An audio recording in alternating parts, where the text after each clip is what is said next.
Vidas de Santos Podcast por FSM Radio. Santa Teresa de Jesús, escrito por el Padre Ángel Peña, parte 13.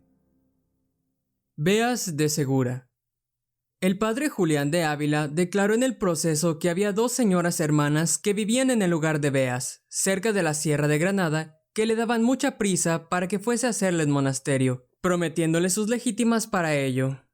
A la Santa Madre le parecía dificultoso ir tan lejos y llevar monjas, y así se detuvo algún tiempo. Pero estas dos hermanas le dieron tal prisa con cartas y mensajeros propios que se determinó de ir allá desde Ávila y llevar monjas. Y yo fui con ella, y vi que le hicieron un solemne recibimiento, así de la gente seglar del lugar como de los clérigos que salieron en procesión con sobrepilleces, cantando el Te Deum y Audamus, con grandísima devoción y afecto espiritual de todo el pueblo. Y así se plantó allí una casa muy devota y de gente muy espiritual que yo conocí y traté en ella al pie de 3 meses. Algo muy interesante en la vida de la Madre Teresa es su hermandad espiritual con el padre Jerónimo Gracián. Ella misma declara: el año 1575, en el mes de abril, estando yo en la fundación de Beas, acertó a venir allí el maestro Fray Jerónimo de la Madre de Dios Gracián, y habiéndome yo confesado con él algunas veces, estando un día comiendo sin ningún recogimiento interior, se comenzó mi alma a suspender y recoger de suerte que pensé me quería venir algún arrobamiento, y representóseme esta visión con la brevedad ordinaria, que es como un relámpago. Parecióme que estaba junto a mí nuestro Señor Jesucristo de la forma que su majestad se me suele representar, y hacia el lado derecho estaba el mismo maestro Gracián y yo al izquierdo. Tómonos el Señor las manos derechas y juntólas, y díjome que a éste quería tomase en su lugar mientras viviese, y que entrambos nos confesáramos en todo, porque convenía así. En otra oportunidad, este mismo año, estando en Écija, se comprometió a obedecerle en todo. Escribe: el segundo día de Pascua del Espíritu Santo, viniendo yo a Sevilla, oímos misa en una ermita en Écija y en ella nos quedamos la siesta. Estando mis compañeras en la ermita y yo sola en una sacristía que allí había, comencé a pensar en la gran merced que me había hecho el Espíritu Santo en víspera de esta Pascua y diéronme grandes deseos de hacerle un señalado servicio. Me hinqué de rodillas y prometí hacer todo cuanto me dijese el padre Gracián, por toda mi vida, como no fuese contra Dios ni los prelados a quienes tenía obligación. Advertí que no fuese sino en cosas graves por quitar escrúpulos, como si importunándole una cosa me dijese no le hablase en ello más, y que de todas mis faltas y pecados no le encubriría cosa a sabiendas, que también es esto más que lo que se hace con los prelados. En fin, tenerle en lugar de Dios, interior y exteriormente. En las cartas que se escribían solían cambiar los nombres de las personas. Él era Elías o Eliseo y ella era Ángela. Esto para evitar habladurías y malas interpretaciones, pues algunos ya habían comenzado a hablar de que había mucha confianza entre los dos. Fundóse este monasterio del bienaventurado San José de la Villa de Beas el día de San Matías, 24 de febrero, año de 1575. Fue su principio de la manera que se sigue para honra y gloria de Dios. Había en esta villa un caballero que se llamaba Sancho Rodríguez de Sandoval, de noble linaje con hartos bienes temporales. Fue casado con una señora llamada doña Catalina Godínez. Entre otros hijos que nuestro Señor les dio, fueron 2 hijas, que son las que han fundado el dicho monasterio, llamadas la mayor doña Catalina Godínez y la menor doña María de Sandoval. Tendría, la mayor 14 años, cuando nuestro Señor la llamó para sí. Hasta esta edad estaba muy fuera de dejar el mundo. Antes tenía una estima de sí de manera que le parecía todo era poco lo que su padre pretendía en casamientos que la traían. Vinieron las monjas al principio de Cuaresma del año de 1575. Recibiólas el pueblo con gran solemnidad y alegría y procesión. En lo general fue grande el contento. Hasta los niños mostraban ser obra de que se servía nuestro Señor. Fundóse el monasterio, llamado San José del Salvador, esta misma Cuaresma, día de San Matías. En el mismo tomaron hábito las 2 hermanas con gran contento. Iba adelante la salud de doña Catalina. Su humildad y obediencia y deseo de que la despreciasen da bien a entender haber sido sus deseos verdaderos para servicio de nuestro Señor. Sea glorificado por siempre jamás. Sevilla. El padre Jerónimo Gracián había sido nombrado visitador apostólico y pensó que sería bueno fundar un convento de descalzas en Sevilla, pues era una ciudad rica, donde tendrían muchas limosnas y el arzobispo parecía favorecer a la orden. Y así le habló a la madre para que fueran a fundar a Sevilla. Las peripecias del viaje nos la cuenta el padre Julián de Ávila en el proceso. No dejaba Dios de mortificar a la Santa Madre por los caminos, de muchas maneras, principalmente en el de Sevilla. Llegamos a una venta donde estaban unos hombres, los más perversos que yo he visto en mi vida, e iba allí el padre Fray Gregorio Nacianceno, que le habían acabado de dar el hábito en Beas e iba a Sevilla a tener su noviciado. Fueron tantas las bellaquerías que dijeron aquellos hombres al recién tomado el hábito, que ni por bien ni mal bastaba hacerlos callar. Antes las represiones les encendían en mayor cólera para decir cuanto se les venía a la boca, hasta que el Señor permitió que entre ellos se levantase cierta cuestión, con que echando mano a las espaldas unos contra otros, se salieron todos de la venta y nos dejaron en paz. A todo esto se estuvo la madre y sus monjas en los carros, cubiertas, que no las vieron, que si las vieran, como trataban de palabra al padre, trataran a la Santa Madre, pero ninguna cosa de estas la desasosegaba, ni descomponía de su oración y recogimiento que siempre traía. En esta venta se padeció bastante sed, porque el calor era muy excesivo, y cada jarrito de agua muy pequeño costaba 2 maravedís, y había menester cada monja muchos jarritos, de suerte que era muy más barato el vino que el agua. Y aunque esto fue gran mortificación, conforme a la honestidad y santidad, la acaeció otra, que sintió muy mucho en Córdoba. Procuramos llegar al punto del amanecer día de Pascua de Espíritu Santo, y como la Santa Madre procuraba siempre no ser vista de nadie, si posible fuera, informámonos a dónde podíamos decir misa sin gente, antes que la gente de Córdoba nos viese, y dijéronnos que estaba una ermita fuera de la ciudad a donde nos darían recado. Y al tiempo que íbamos a entrar por el puente, estorbáronos, diciendo que ningún carro podía pasar por él, sino con licencia del corregidor o del alcalde mayor. De suerte que tuve yo que ir al corregidor y Antonio Gaitán al alcalde mayor a pedir licencia. Y como era tan de mañana, de aquí a que nos despacharon pasaron más de 2 horas, y ya que trajimos licencia, los carros no cabían por el puente. Y todo esto era tan contrario a lo que la madre pretendía, que no pudo ser más, porque, aunque las monjas estaban recogidas en sus carros, era tanta la gente que se rodeó de ellos, barruntando lo que en ellos venía, que no nos pudimos valer. Con todo esto, guardaba la madre tanta serenidad y sosiego, que nada la perturbaba. Al fin, con cortar los pezones a los carros y meterlos de lado a costa de brazos y mucha gente que fue menester, pasaron sin apearse ni descubrirse ninguna de las monjas.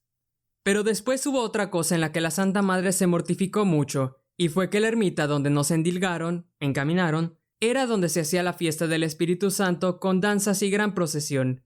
Y cuando era ya entrado el día, no se podía ya volver a la ciudad ni había otro cabo a donde poder decir misa sino en la ermita, que estaba ya llena de gente.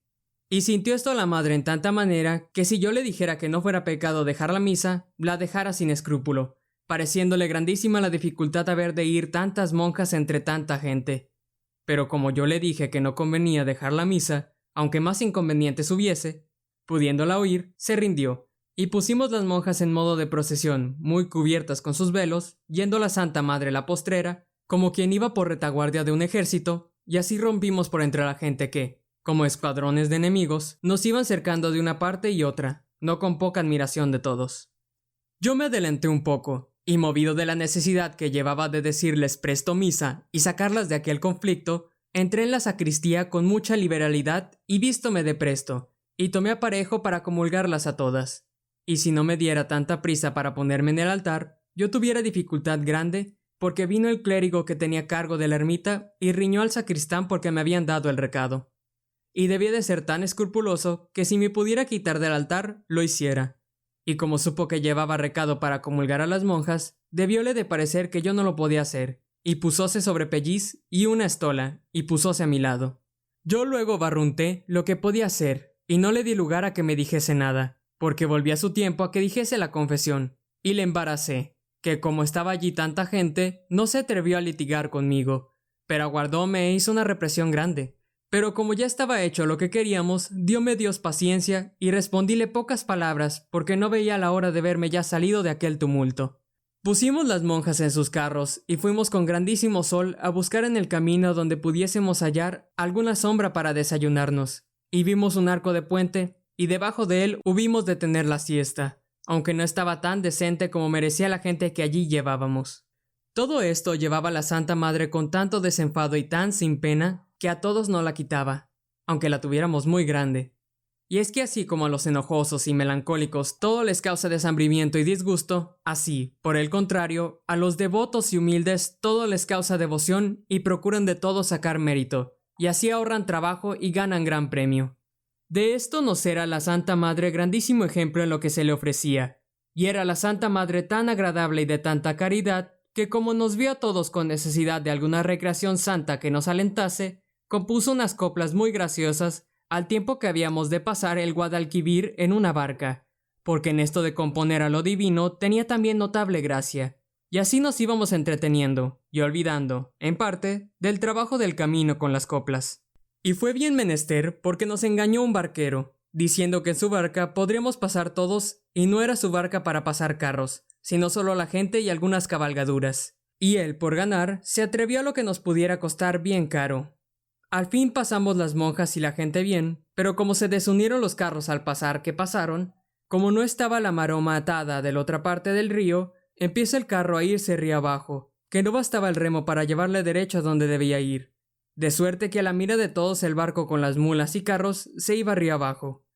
Fue menester que todos asiéramos de la maroma que estaba suelta y atada al barco, y como quien ve la tormenta al ojo, parte de las monjas estaban de rodillas clamando a Dios, y parte de ellas ayudaban a tirar de la maroma, porque los hombres que allí nos hallábamos eran pocos para detener el barco, aunque vino uno que desde una torrecilla que estaba cerca nos estaba mirando y nos ayudó. Y la ayuda de Dios fue la que nos libró de aquel peligro más que no la de los hombres, porque el barco se detuvo en un bajío. Bien se entenderán estos trabajos y peligros cuánto padecía la Santa Madre, pues iba todo a su cuenta, y con cuánta prudencia y paciencia lo llevaba, pues ningún desasosiego ni distracción le causaban todas estas cosas, fiándolo todo de Dios, y en lo que se podía poner diligencia, la ponía, y hacía poner muy bastante, y en lo que no bastaba diligencia humana, poníanlo en las manos de Dios, y su majestad la sacaba de todo con mucha prosperidad, como a persona que la guiaba Dios en todo lo que hacía. De tal suerte midió el gasto que se podía hacer desde Beas a Sevilla, que debían de ser 50 leguas, que pagada la costa y los carreteros, cuando estábamos a la mira de Sevilla, no le sobraba ni faltaba blanca. Antes, como ella dijo, le sobró una blanca con que entramos en Sevilla. Y era tanta la confianza de que no la había Dios de faltar, que ningún hombre de los que en el mundo son ricos pudo tener tanto en su dinero que llevase consigo como ella tenía en su Dios, sin llevar blanca ni tenerla de renta, y desde a muy pocos días tenía no solo para comer, sino para mercar, comprar, casa de mucho dinero. La Madre María de San José anota: el postrero día fue llegar a una venta a mediodía, donde solo hallábamos para comer unas sardinas muy saladas, sin haber remedio de querernos dar agua para beber. Fue tanto el aprieto en que nos vimos de la sed que causaron las sardinas, que viendo esto y que no había agua, dejamos de comer. Hacía excesivo calor y nuestra madre se estaba en el carro, el cual estaba en un muladar donde el sol era tan recio que parecía abrasarnos. El 26 de mayo de 1575, habiendo gastado en el camino 9 días, teníamos el padre Mariano alquilado una casa bien pequeña y húmeda en la calle de las Armas, donde nos recibieron 2 señoras amigas suyas, las cuales aquel día nos acompañaron allí y se fueron, y en gran tiempo nunca más las vimos, ni ellas ni nadie nos enviaron un jarro de agua. Solo el padre Mariano nos proveía de lo que podía, y harto hacía en darnos pan y buscar dineros para acomodar la casa, porque el día que allí entramos fue con una sola blanca. Y el buen padre no hallaba tanta ayuda para aquella obra como le habían prometido sus esperanzas, y fue permisión del Señor, porque quiso que se fundase esta casa con suma pobreza, para quitarnos las esperanzas humanas, que en esta ciudad más que en otras se podía tener por su riqueza y grandes limosnas que en ella se hacen, como después hemos experimentado. Yo doy a la Divina Majestad infinitas gracias porque tales principios dio a esta fundación que me hacen ciertos y prósperos los fines. Contemos por menudo los ajuares que aquí hallamos. Lo primero fue media docena de cañizos viejos que el padre Mariano había mandado traer de su casa de los Remedios y estaban puestos en el suelo por camas. Había 2 o 3 colchoncitos no muy cabales, como de frailes descalzos, acompañados de mucha gente, piojos, de los que a ellos los acompañaba. No había sábana, manta ni almohada, más que 2 que nosotras traíamos. Hallamos una estera de palma y una mesa pequeña, una sartén, un candilo 2, un almirez y un caldero o acetre para sacar agua. Y pareciéndonos que esto, con algunos jarros y platos y cosas así que hallamos, por lo menos ya era principio de casa. comenzaron los vecinos, a quien se había pedido prestado para aquel día, a enviar uno por el sartén, otro por el candil, otro por el caldero y mesa, de suerte que ninguna cosa nos quedó, ni sartén, ni almirez, ni aun la soga del pozo. Y no es, hermanas, encarecimiento, sino que fue así como algunas de las que allí estabais, lo visteis.